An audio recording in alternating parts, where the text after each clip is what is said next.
Arthur Schopenhauer. La dicha de la vejez. Mientras transcurren los años, todo lo que uno ve, hace o experimenta deja cada vez menos huellas en el espíritu. En este sentido, se podría afirmar que solo se esté plenamente consciente en la juventud. En la vejez, solo se es consciente a medias. Las cosas se suceden velozmente, sin dejar rastro alguno, como no le deja la obra de arte que uno ha visto miles de veces. Se hace lo que se tiene que hacer y luego no se sabe si se ha hecho. Así como la vida se torna tanto más inconsciente, cuanto más se precipita hacia el estado de inconsciencia plena, así, y por la misma razón, el tiempo pasa cada vez más rápido. En la infancia, la novedad de todas las cosas y objetos y acontecimientos hacen que estemos conscientes de cada uno. El día parece interminablemente largo. Lo mismo nos sucede en los viajes, en los que un solo mes parece más largo que 4 meses en casa. Pero al acostumbrarse durante mucho tiempo a las mismas percepciones, el intelecto se desgasta progresivamente de tal manera que todo comienza a deslizarse frente a él sin dejar huellas. Lo que hace que los días resulten cada vez más carentes de significado y por lo tanto más cortos. Las horas de un niño son más largas que los días de un anciano. Por ello, el tiempo de nuestra vida posee un movimiento de aceleración, como el de una esfera rodante. Así, para cada uno, dependiendo de lo alejado que se esté del comienzo de su vida, el tiempo pasa más y más rápido. Esta variación en la velocidad del tiempo tiene muchísima influencia sobre todos los aspectos de nuestra vida, en cada uno de sus edades. Para empezar, hace que la infancia, que comprende apenas unos 15 años, sea la época más larga de nuestra vida y por lo tanto la más rica en recuerdos. Pero también nos hace generalmente susceptible al aburrimiento. Los niños necesitan estar siempre ocupados, ya sea en juegos o en tareas, y si dejan de estarlo, un terrible aburrimiento se apodera de ellos. También los jóvenes son bastante vulnerables al aburrimiento y miran con angustia las horas desocupadas.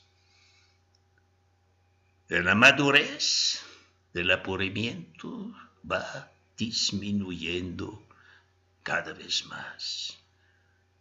Para los ancianos, el tiempo es demasiado corto y los días pasan como flechas.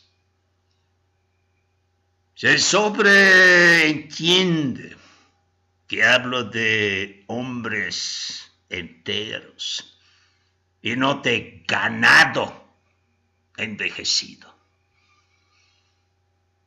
Esta aceleración del paso del tiempo es la responsable de que en los años tardíos casi siempre desaparece el aburrimiento y además enmudecen las pasiones con su respectivo tormento. Se puede decir que siempre que se esté saludable, el paso de la vida se torna generalmente el peso de la vida. Se torna generalmente más ligero que en la juventud. De ahí la expresión años dorados para designar el periodo que precede al inicio del debilitamiento y de los problemas de la edad avanzada. Los años de la juventud, en los que todo deja una huella y se introduce vívidamente en la conciencia, tiene la ventaja de ser la época fructífera para el espíritu. Pues las verdades profundas solo se pueden intuir, no calcular. Este sí, su primera captación es inmediata y es sucedida por una impresión momentánea. Solo puede darse mientras esta última sea la impresión intensa, vivaz y profunda. De ahí que, con respecto a este punto, todo depende del empleo que se haga en los años de la juventud. En los años tardíos podemos más bien influir en los demás e incluso en el mundo, porque hemos alcanzado la madurez. Ya no estamos a la merced de las impresiones. Pero a la vez el mundo nos afecta menos. Estos años se prestan para la acción y el logro de metas. En la juventud predomina la intuición y en la vejez el pensamiento. De ahí que aquella sea un tiempo para la juventud, un tiempo para la poesía, y la vejez, sobre todo, para la filosofía. En la juventud nos dejamos llevar más por lo intuitivo y en la vejez solo por el raciocinio. Esto se debe a que la vejez permite acumular un número suficiente de casos concretos. En cambio, en la juventud, la impresión de lo intuitivo y el lado exterior de las cosas es tan arrolladora. Sobre todo cuando se trata de cabezas vacías, no vivaces e imaginativas, que los jóvenes contemplan el mundo como si fuera un cuadro. Se preocupan sobre todo por cómo se destacan en él. Esto se muestra en la vanidad personal de los jóvenes. La energía y tensión de las fuerzas del espíritu nunca son más intensas que en la juventud. Y se mantienen, cuando mucho, hasta los 35 años de edad. A partir de ese momento comienzan a declinar, aunque muy lentamente en muchos. Pero los años posteriores e incluso la vejez no dejan de compensar espiritualmente por esa pérdida. La experiencia y el conocimiento alcanzan por fin su plenitud. Uno ha tenido tiempo y oportunidad de ver las cosas desde todos los ángulos posibles y de ponderarlas. Las ha comprendido una tras otra y ha descubierto cuáles son sus conexiones mutuas. Por lo que apenas ahora se tiene una visión del mundo en un conjunto. Todo se ha aclarado. Por eso ahora se conoce más exhaustivamente, incluso aquello que ya se sabía de joven. Se dispone, en efecto, de más evidencias para cada idea. Lo que se creía conocer en la juventud se conoce realmente apenas en la vejez. Además, se conocen muchas más cosas y se posee un saber que ha sido examinado en todos sus aspectos. Mientras que en la juventud, nuestro conocimiento resulta siempre incompleto y fragmentario. Solo quien llega a la vejez alcanza una noción completa y exacta de la vida, porque percibe a esta en su totalidad y en su desenvolvimiento gradual y natural. Mientras que los demás siguen presos de la ilusión de que algún día la justicia triunfará. Por otra parte, la juventud tiene más creatividad, lo cual permite sacar mayor partido y provecho a lo poco que se sabe. Pero en la vejez hay más profundidad. El material para los conocimientos más auténticamente propios, para las ideas fundamentales más originales y, en fin, para todo aquello que un gran espíritu está destinado a legar al mundo. Este último lo va reuniendo desde que es joven. Pero el dominio de todo ese material solo se alcanza en los años de la madurez. Así se comprueba casi siempre que los grandes escritores han producido sus obras maestras cuando rondaban los 50 años de edad.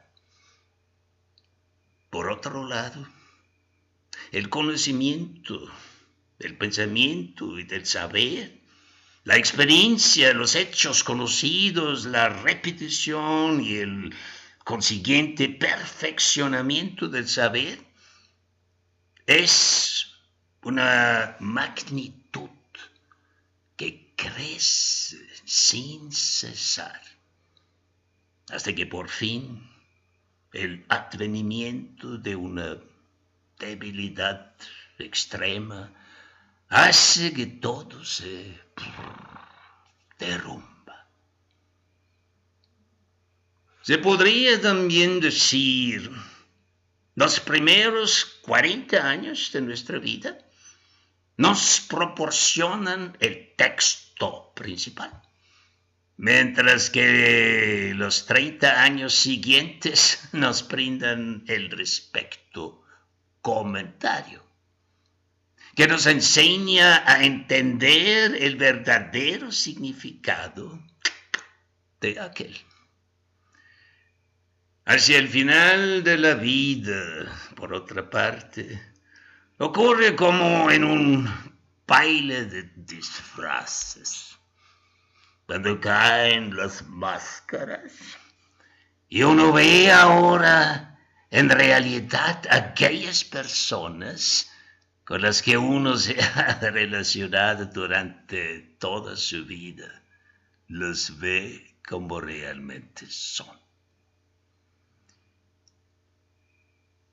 Lo más extraño, sin embargo, es que uno llega a conocerse y a comprenderse verdaderamente a sí mismo, a su destino y sus metas. Solo hacia el final de su propia vida, sobre todo en lo que se refiere a la relación con el mundo y con los demás. Se acostumbraba a llamar a la juventud la edad feliz de la vida y a la vejez la triste. Eso sería cierto si las pasiones pudiesen proporcionar la felicidad. Pero las pasiones jalan a la juventud de un lado al otro, tan poca alegría y mucha desgracia y sufrimiento. A la vejez, las pasiones la dejan en paz. En lo que esta adquiere un aspecto contemplativo, pues el conocimiento y no la pasión asumen el control. Uno entiende que las pasiones no pueden hacernos felices y que la vejez no merece ser aborrecida por el simple hecho de que algunos placeres ya no podemos gozar. Pues todo placer no es sino la satisfacción de una necesidad. El que con esta última desaparezca, también aquella, es algo tan poco digno de lamentar como el que o alguien que acaba de levantarse de la mesa y ya no puede seguir comiendo más. Mucho más acertado es Platón cuando califica de feliz a la senectud, porque ésta se habría finalmente desembarazado de este apetito sexual que tanto nos había obsesionado hasta entonces. Incluso se podría decir que los variados e incontrolables caprichos procedentes del apetito sexual, así como los sentimientos a que estos dan lugar, alimentan el hombre mientras se encuentra bajo la influencia de este apetito o demonio sexual que lo acosa sin cesar, una especie de locura benigna, por lo que solo con la desaparición del mismo se recupera finalmente la razón. La juventud se caracteriza por una especie de melancolía y tristeza, y la vejez por una especie de jovialidad. Y la causa de ella no es otra que el hecho de que la juventud se halla todavía bajo el dominio del mencionado demonio sexual, que no la deje libre ni por un instante, y que al mismo tiempo es responsable directo o indirecto de casi todas las calamidades que afectan o amenazan al género humano. En cambio, La vejez posee la jovialidad de quien, liberado de los grilletes que había tenido que arrastrar durante muchos años, ahora se siente libre.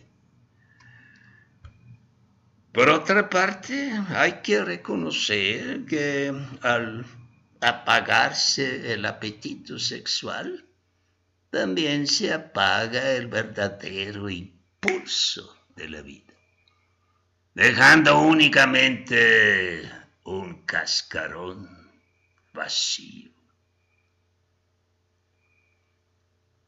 La vida se parece a una comedia que fue comenzado por hombres y terminada por autómatas que visten sus ropas.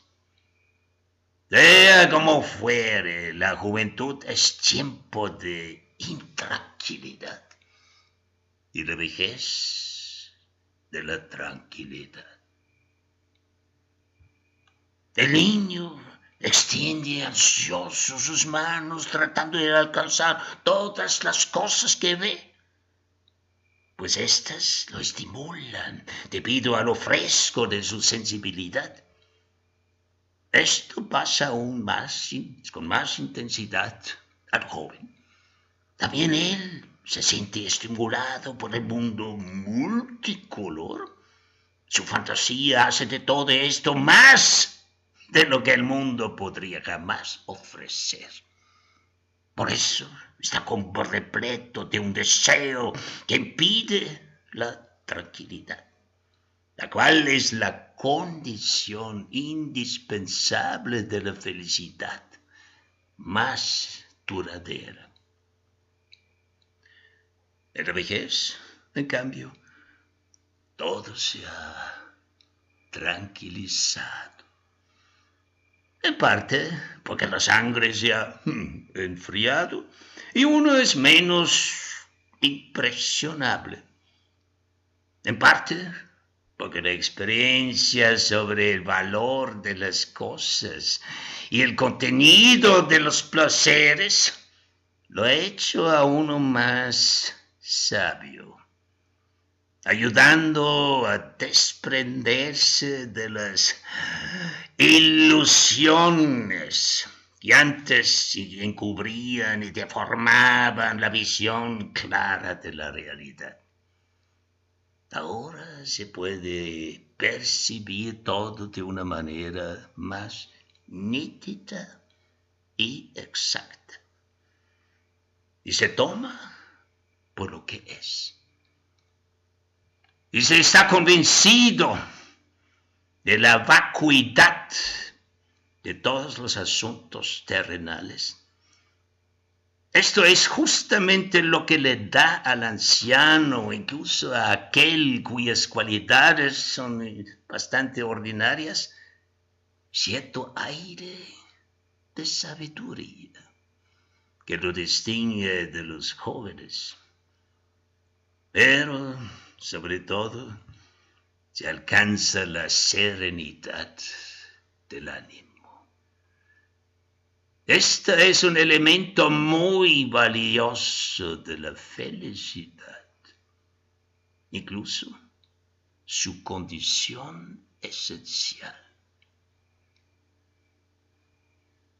Mientras que el joven cree poder obtener del mundo las mil y unos milagros y maravillas, el anciano está plenamente convencido de que todo es vanidad y sabe que todas las nueces son huecas por dentro, incluso si están pintadas de oro.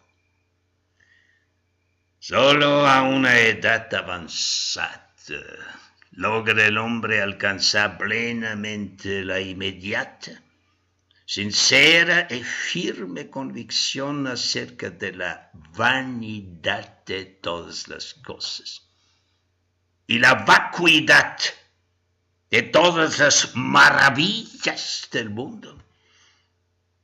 Las ilusiones han desaparecido.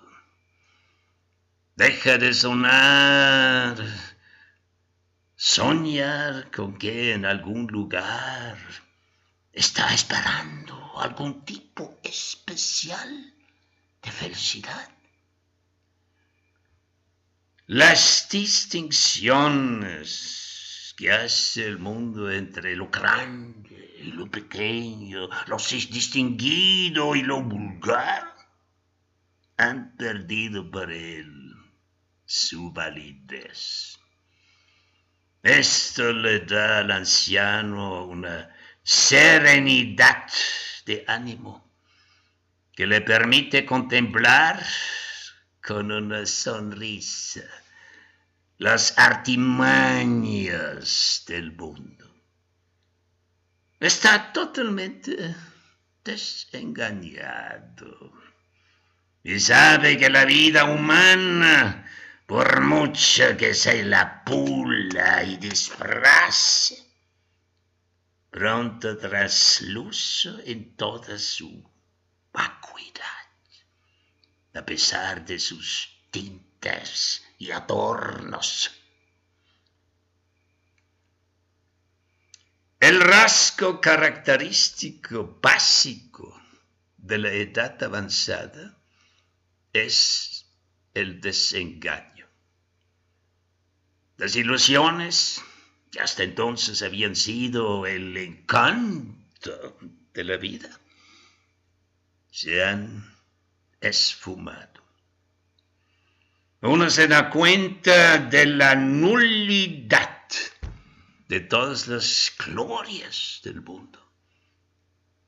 Uno ha descubierto por experiencia que tras las cosas más deseadas y los placeres más codiciados hay muy poco que buscar. Y ha llegado a convencerse de lo vacío de nuestra existencia. Pero eso es también lo que le da a la vejez un cierto aire de amargura. Por lo general se cree que el destino inexorable de la vejez es la enfermedad y el aburrimiento. Pero la enfermedad no es esencial de la vejez. Sobre todo si se logra que esta última se alargue mucho.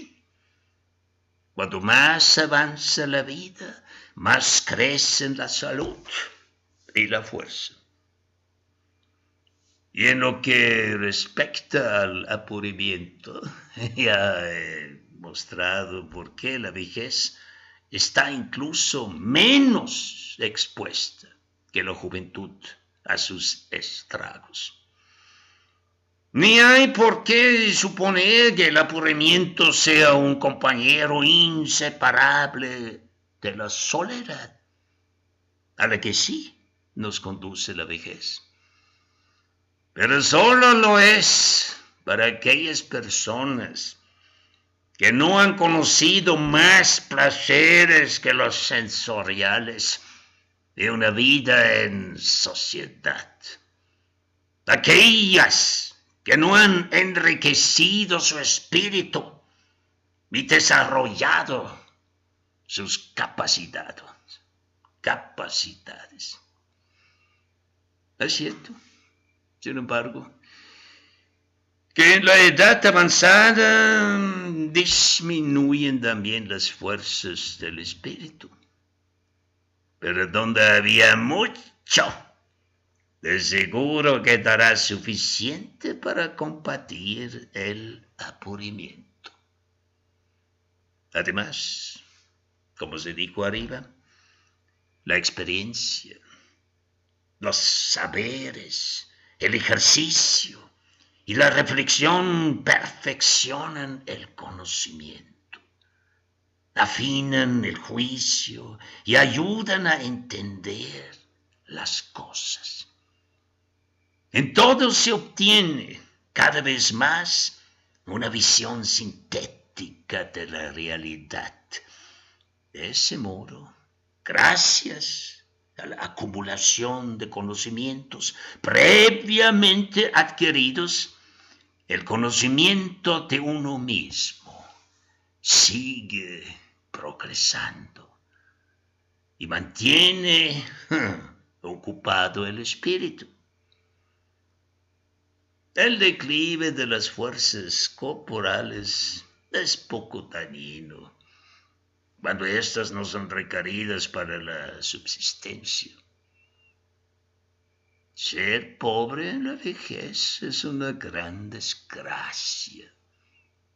Pero si se ha evitado la pobreza y conservado la salud, la vejez puede ser una parte muy llevadera de la vida.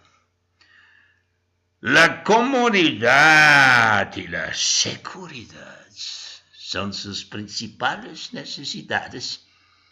Por eso, en la vejez se ama el dinero más que antes.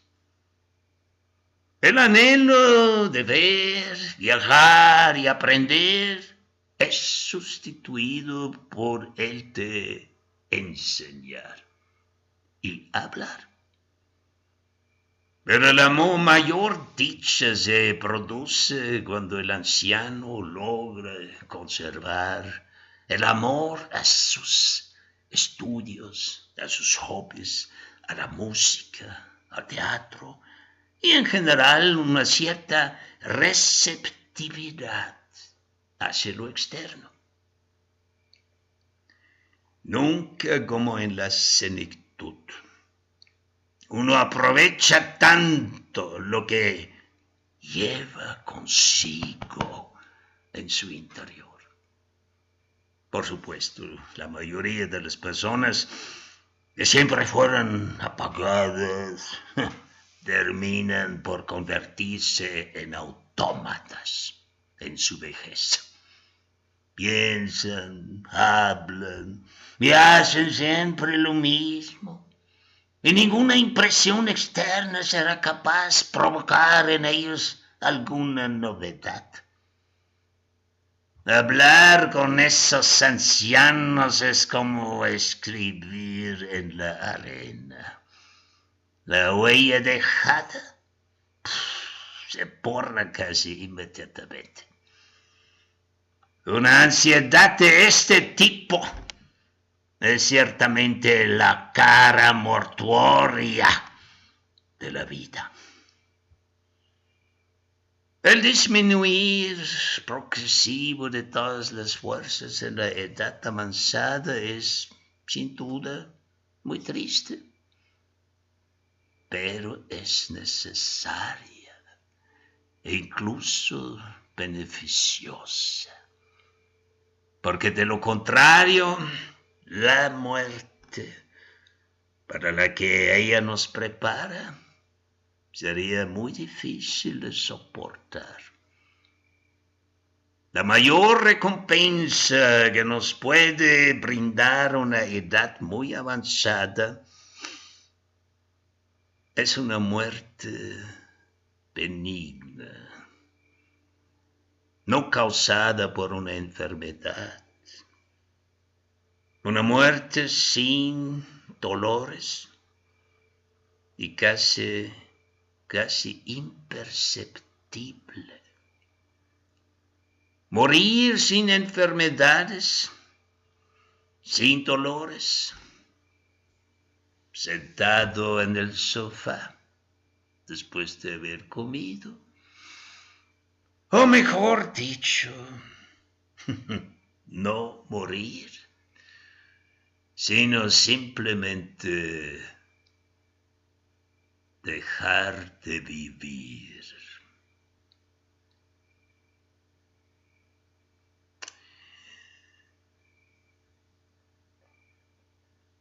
Es cierto, cuando se es viejo, solo se tiene la muerte por delante. Pero cuando se es joven, se tiene la vida por delante.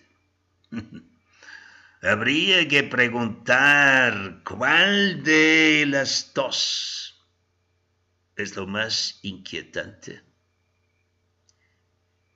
Si al final de cuentas la vida, vista en su conjunto, ¿no sería algo que es preferible tener tras de sí que delante de sí? El día de la muerte es mejor que el día del nacimiento.